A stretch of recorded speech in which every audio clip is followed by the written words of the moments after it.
بسم الله الرحمن الرحيم.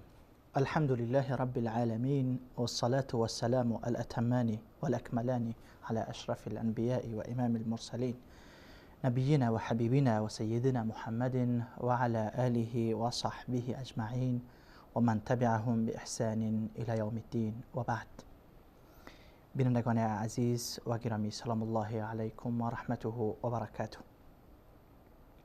با قسمت جدید برنامه گناهان کبیره خدمت شما عزیزان و سروران هستم. البته در این قسمت از برنامه در مورد گناه بزرگ دیگری صحبت خواهیم کرد. گناه بزرگی که در موردش صحبت میکنیم قطع صله رحم هست، قطع روابط خویشاوندی، قطع خویشاوندی. یقینا قطع صله رحم یا قطع خویشاوندی یا قطع این ارتباط خویشاوندی یکی از گناهان بزرگی است. در آیات متعدد الله متعال ما را به پیوست دادن خویشاوندی و زنده نگه داشتن روابط خویشاوندی امر می کند و پیامبر اکرم صلی الله علیه و سلم نیز در احادیث ما را تشویق و ترغیب می کنند و امر می کنند که باید صله رحم داشته باشیم، ارتباط داشته باشیم با خویشاوندها، با خویشها، با اقارب. و در آیات متعدد، در روایات متعدد پیامبر اکرم صلی الله علیه و سلم از قطع این ارتباط، از قطع صله رحم منع می کنند. پس هر کسی که صله رحم را قطع می کند، ارتباط خویشاوندی را از بین می برد، در حقیقت مرتکب گناه بزرگی شده است. الله متعال می فرماید در آیه اول سوره نساء: واتقوا الله الذي تساءلون به والارحام. ای مردمان، شما از الله بترسید، شما از الله بترسید، از اللهی که از او میخواهید و از او میطلبید. والارحام، از اللهی بترسید که به نام الله از یک دیگر چیزی میخواهید و میطلبید. والارحام، و همچنان بترسید از ارحام، یعنی از قطع صله رحم. بترسید از قطع کردن و گسستن خویشاوندی، از گسستن ارتباط میان اقارب، از قطع کردن اینها بترسید. در آیه دیگر الله متعال به کفار میگوید که فهل عسیتم ان تولیتم ان تفسدوا فی الارض و تقطعوا ارحامکم. مخاطب الله متعال اینجا کفار است. در آیه 22 و 23 سوره محمد الله میفرماید که به کافران: آیا شما امیدوار هستید که اگر به شما قدرت و پادشاهی و منصب و چاکی برسه، شما حاکم یک منطقه شوید، شما چی کاری میکنید جز این که در زمین فساد میکنید و صله رحم را قطع میکنید، ارتباط خویشاوندی را از بین میبرید. کسانی که در زمین فساد میکنند و کسانی که قطع صله رحم میکنند، خویشاوندی را از بین میبرند، ارتباط خویشاوندی را از بین میبرند، رفت و آمدهای فامیلی را از بین میبرند، روابط خانوادگی را از بین میبرند و میبرند آن را. اینها کی هستند؟ اولئک الذین لعنهم الله. اینها هستند کسانی که الله آنها را لعنت کرده است. فاصمهم و اعمی ابصارهم. اینها را الله کر و کور گردانیده است. الله متعال در جای دیگر قرآن میفرماید که والذین یوفون بعهد الله، اینجا صفات مؤمنین را بیان می کند. صفات مؤمنین و بندگان خود را بیان می کند که مؤمنین کیا هستند؟ والذین، آنهایی هستند که یوفون، وفا می کنند، بعهد الله، با عهد و پیمانی که با الله بستند، ولا ینقضون المیثاق، و عهد و پیمانی که بستند آن را نمیشکنند. دیگه صفتشان چیست؟ والذین یصلون ما امر الله به ان یوصل، مؤمنین کسانی هستند که وصل میکنن آن چیزی را که الله متعال به وصل آن امر کرده است. او چی است؟ صله رحم هست. پس وقتی که وصل کردن رحم، ارتباط دادن میان خویشاوندان، ارتباط گرفتن با خویشاوندان، این چیزی بوده که الله متعال به آن امر کرده است. پس از صفات مؤمنان این است که این امر الهی را بجا میارند، صله رحم را نگه میدارند، ارتباط خویشاوندی را از بین نمیبرند. و در صفات کفار و منافقین باز هم الله متعال در جای دیگر ذکر می کند که الله توسط این قرآن تعدادی را هدایت می دهد و تعدادی را گمراه می سازد. کسانی را که گمراه می سازد کیها هستند؟ و ما یضل به الا الفاسقین، الله گمراه نمی سازد مگر قوم فاسق را، قوم نافرمان را. خب این فاسقین صفتشان چیست؟ عملشان چی است؟ نشانی و علامتشان چیست؟ الذين ينقضون عهد الله من بعد میثاقه. فاسقین، نافرمانان، گمراهان کسانی هستند که عهد و پیمان الله را میشکنند من بعد میثاقه، بعد از اینکه آن را بسته بودند. و دیگه چیکار میکنن؟ و یقطعون ما امر الله به ان یوصل، قطع میکنن، میبرند آن چیزی را که الله متعال امر به وصلت آن داده بود. پس وقتی که قطع رحم و قطع ارتباط خانوادگی، قطع خویشاوندی، ای از کار کافران بوده، از عمل منافقین بوده، از صفات فاسقین بوده، بدون شک، بدون هیچ شک و شبهه‌ای که این گناه بزرگ است، جنایت بزرگ است، چون یک عمل کافر است، عمل منافقین بوده، عمل فاسقین بوده. پس برای مسلمانان ضروری است که از گسستن و از قطع کردن روابط خانوادگی، روابط خویشاوندی، روابط رحم اجتناب بکنن. هر کسی که قطع این رحم را می کند، این خویشاوندی ها را از بین می برد، این روابط را از بین می برد،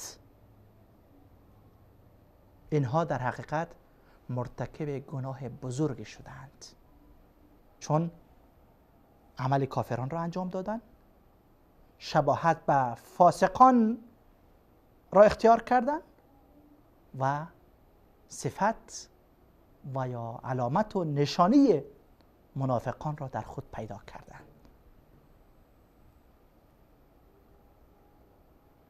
پیامبر اکرم صلی الله علیه و سلم در حدیث صحیح می فرمایند که لا يدخل الجنة قاطع رحم. الله اکبر. این خیلی وعید خطرناک است. این خیلی وعید خطرناک است برای کسانی که روابط خانوادگی، خویشاوندی را از بین میبرند، روی موضوعات بسیار پیش پا افتاده که اگر ما در اصل او موضوعات فکر بکنیم در آخر هیچ چیزی نیست، یا سوء تفاهم است، یا گمان بد هست، یا شک و شبهه هست، چیزی به یقین اونجا پیدا نمیشه. ولو اگر به یقین هم باشه، چیزی هم باشه، ما حق نداریم که قطع روابط بکنیم. اما اکثر کسانی که قطع صله رحم میکنن ارتباط خانوادگی را از بین میبرند، ارتباط با خویشاوندان را از بین میبرند. بسیار موضوعات تافه هست، بسیار موضوعات پیش پا افتاده است، اصلا ارزش این را ندارد که ما به خاطر این مرتکب همچون گناه بزرگ شویم. پیامبر صلی الله علیه و سلم میفرمایند که لا يدخل الجنة قاطع رحم، در بهشت داخل نمی شود، به بهشت وارد نمی شود. کی؟ قاطع رحم، کسی که صله رحم را از بین می برد، کسی که قطع خویشاوندی می کند، کسی که قطع ارتباط خویشاوندی می کند. این واقعا وعیدی بسیار خطرناک است.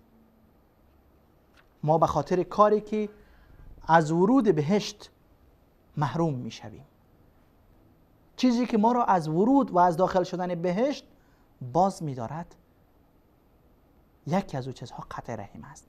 بسیاری ها خیلی عبادت می کنند، نمازهای فرض را هم به وقتش در جماعت ادا می کنند، روزه می گیرند، نمازهای نفلی می خوانند، شبها تهجد می خوانند، روزها را روزه می گیرند، دوشنبه ها پنجشنبه ها را روزه می گیرند، کارهای نیک انجام میدن، به حج می روند، به عمره می روند، اما می بینیم که با فلان ناراض است، با فلان خیش قطع ارتباط داره، به خانمش اجازه نمیده که خانه پدرزنش بروه، به فرزندش اجازه نمیدهد که خانه ماماش بروه، یا خانه دایش میگین، البته خانه دایش بروه، خانه عمویش بروه. خب این نیکی ها چی به درد میخوره وقتی که تو مرتکب یک گناه بزرگی میشی که او گناه تو را از ورود بهشت محروم میسازه. پیامبر اکرم صلی الله علیه و سلم در حدیث دیگر میفرمایند که من کان له اقارب ضعفاء، کسی که خویشاوندان ضعیفی داره، هر کدام ما و شما خویشاوندان ضعیفی داریم، ما یک خانواده‌ای که یک جای زندگی میکنن، مردمانی که با هم خویش و اقارب هستن زندگی میکنن، در میان اینها قوی هم است، ضعیف هم است، فقیر هم است، ثروتمند هم است، افراد متعددی زندگی میکنن. من کان له اقارب ضعفاء، کسی که خویشاوندان ضعیفی داره، خب چی کار میکنه؟ ولم یحسن الیهم، با این خویشاوندان ضعیف خود نیکی نمیکنه. خب دیگه چی کار میکنه؟ و یصرف صدقته الی غیرهم، صدقه و خیرات خود را به دیگران میدهد، به فقرای دورتر، به فقیرایی که خویش و اقارب ای هست، عمویش هست، پسر عمویش هست، پسر داییش هست، داییش هست، به اینها نمیدهد. اینها فقیرن، ضعیفن، به اینها نمیدهد. صدقه و خیرات خود را به فقرای دورتر میدهد. پیامبر اکرم صلی الله علیه و سلم میفرمایند که لم یقبل الله منه صدقته، الله این صدقه او را قبول نکرده است. نمیگوید که نمی کند، میگه اصلا قبول نشده این صدقه ای انسان. دیگه چی؟ ولا ينظر الیه یوم القیامه، در روز قیامت الله متعال به سوی این انسان نمی بیند.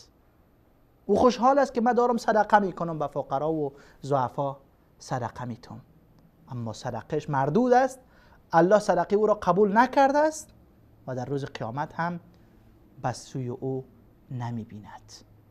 این چقدر شقاوت بزرگی است، چقدر بدبختی بزرگی است که ما به زعم این که داریم نیکی میکنیم، صدقه میدهیم، اما الله صدقه ما را قبول نمی کند. چرا؟ چون خویشاوندان مستحق داشت، اقارب و نزدیکانی داشتند که مستحق بودند، ضعیف بودند، فقیر و ناتوان بودند، آنها را فراموش کرد، یا به خاطر تکبر به آنها، یا اینکه از آنها روی یک موضوع بسیار پیش پا افتاده ناراض بوده، صدقه و خیراتش هم میبره در جای دیگه میته و او هم قبول نمیشوه. پیامبر اکرم صلی الله علیه و سلم در ادامه میفرمایند که اگر خویشاوندان فقیری دارد و ان کان فقیرا وصلهم بزیارتهم، اگر خویشاوندان فقیری دارد باید این خویشاوندی را وصلت ببخشد، این ارتباط را محکم بکند. با چی؟ با زیارت آنها، برود به زیارت آنها، برود به احوال پرسی آنها و تفقد لاحوالهم، برود احوال آنها را جویا شود. پیامبر اکرم صلی الله علیه و سلم در یک حدیث دیگر می‌فرماید که صلوا ارحمکم ولو بالسلام، روابط خویشاوندیتان را محکم نگه دارید، وصلت دهید، این را بچسبانید، ولو بالسلام. اگر دیگه هیچ کاری کردن نمیتوانید حداقل سلام بکنید. در حدیث دیگر پیامبر اکرم صلی الله علیه و سلم میفرمایند، واقعا این حدیث هم خیلی تکان دهنده است، متوجه باشید. پیامبر اکرم صلی الله علیه و سلم میفرمایند که من کان یؤمن بالله والیوم الاخر فلیصل رحمه. الله اکبر. من کان یؤمن بالله والیوم الاخر فلیصل رحمه. کسی که ادعای ایمان به الله را می کند، کسی که ادعای ایمان به روز آخرت را می کند، فلیصل رحمه، باید او صله رحمی داشته باشد، باید او با اقارب و خویشاوندانش، با اقارب و نزدیکانش ارتباط داشته باشد، روابط داشته باشد. خب بعضی وقت یک کسی می آید و می گوید والا ما قطع صله رحم نمی کنم، اما فلان خویش ما، فلان نزدیک ما، فلان دوست ما فلان کار کرد، فلان کار کرد. خب اشتباهات و گناه او را می شمارد که او فلان کرد، او اینطور کرد، او طور کرد. یعنی خود را میخواهد تبرئه بدهد، خود را میخواهد تبرئه کند که او اصلا باعث این گسستگی است، او اصلا این ارتباط را او از بین برده است، نه من، تا خود را بیگناه تلقین کند. پیامبر اکرم صلی الله علیه و سلم میفرمایند که لیس الواصل بالمکافئ، وصلت دهنده کسی نیست که پاداش میدهد و بدله میدهد. ما اگر بگیم که فلان کس صله رحم دارد، پیامبر اکرم صلی الله علیه و سلم میفرماید که شما چنین تصور نکنید که کسی که صله رحم کننده است کسی است که پاداش میدهد و جواب میدهد. مثلا خویش به زیارت او میآید، این هم به زیارت او میرود. او اگر هدیه میدهد، این هم به او هدیه میدهد. او اگر سلام میکند، این هم سلام میکند. پیامبر اکرم صلی الله علیه و سلم میفرماید که این واصل نیست. ما این را نمیگوییم که صله رحم کرده است. خب پس واصل کی است؟ کسی که صله رحم را زنده نگه می‌دارد، این ارتباط را محکم نگه می‌دارد، او کیست ای پیامبر خدا؟ پیامبر اکرم صلی الله علیه و سلم می‌فرمایند که ولکن الواصل الذي اذا قطعت رحمه وصلها. این خیلی مهم است برای تمام کسانی که در گسستن روابط خانوادگی و اقارب و خویشاوندان عذر و بهانه های پیش میکنند که والا او فلان کرد و فلان کرد و فلان کرد. پیامبر اکرم صلی الله علیه و سلم میفرماید که واصل، صله رحم کننده، کسی که جواب میده او نیست، بلکه صله رحم کننده کسی است که طرف مقابل قطع ارتباط میکنه، تو او را وصل میکنی. خب واصل همی است نی؟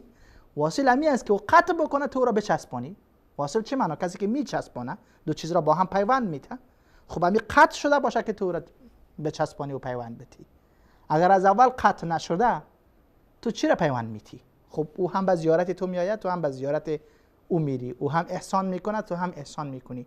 این که چسباندن نشد، این فقط تبادل است، تبادل ارتباط است.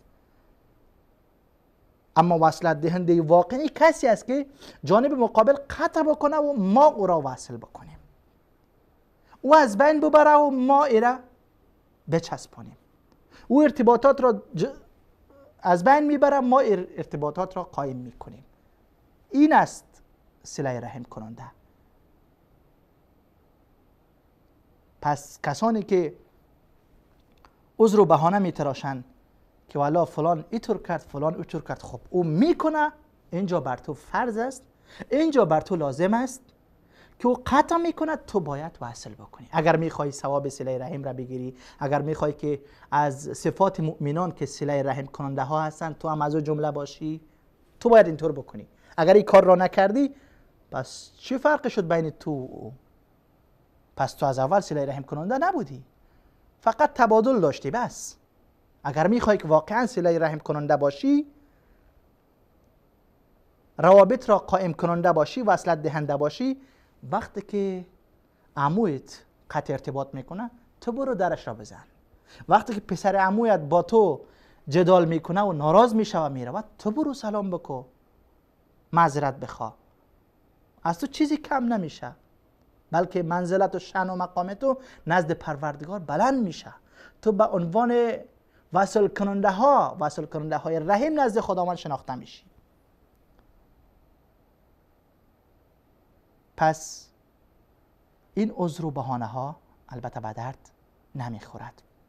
حکایتی است، گرچه در سندش مقالی هست که سندش زیاد قوی نیست، اما از باب ترغیب و ترهیب میشه که ذکر کرد. ابو هریره رضی الله عنه یک بار در جلسه نشسته بودن، به شاگردانشان درس میدادن.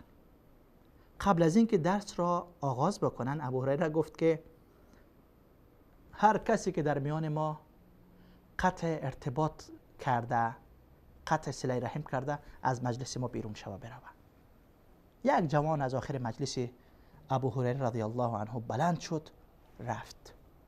با یک عمه‌اش، خواهر پدرش، با یک عمه‌اش ناراض بود، قطع ارتباط کرده بود.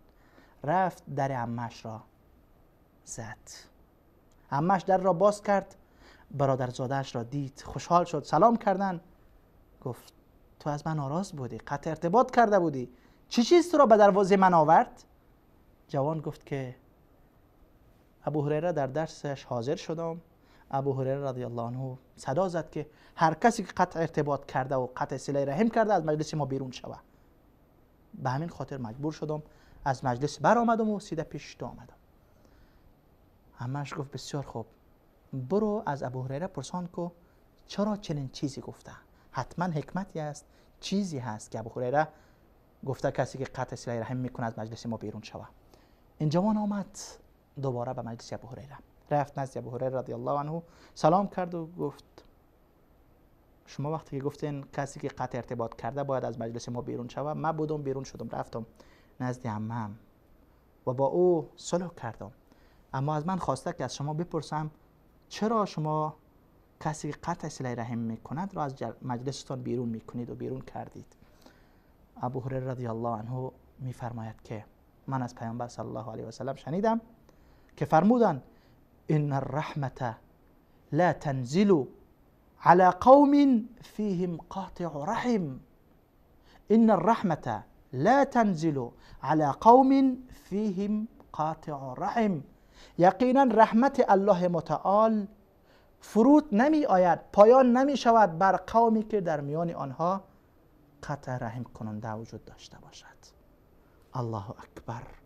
امروز در جایی که ما زندگی میکنیم، در جامعه‌ای که ما زندگی میکنیم، چقدر از این قطع صله رحم کننده ها زیاد هستند.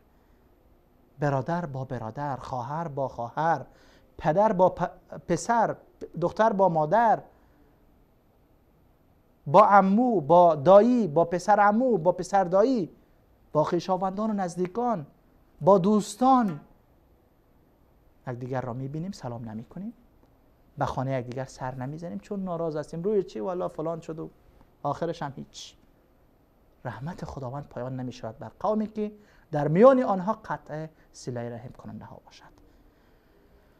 واقعا این گناه خطرناک است، گناه بزرگ است، اما ما نمیفهمیم. این گناهی است که زیاد رویش حساب نمی کنند.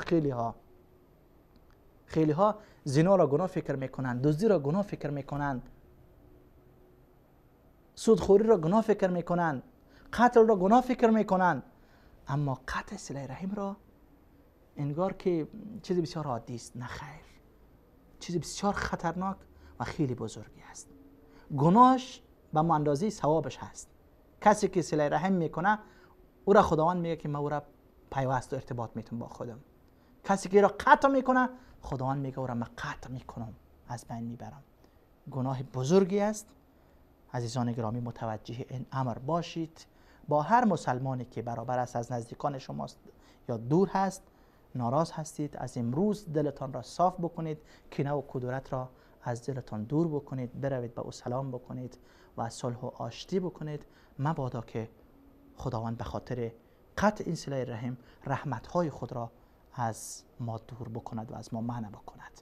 الله همه ما شما را توفیق نصیب بکند که ارتباط صله رحم داشته باشیم، روابط داشته باشیم، روابط نیک داشته باشیم، به خویشان و نزدیکان خود برسیم، از حال و احوال آنها جویا شویم تا الله متعال ما را هم در جمله صله رحم کننده ها جمع بکند. تا قسمت بعد، تا گناه بزرگ بعدی، الله یار و مددگارتان. و السلام علیکم و رحمت الله و برکاته.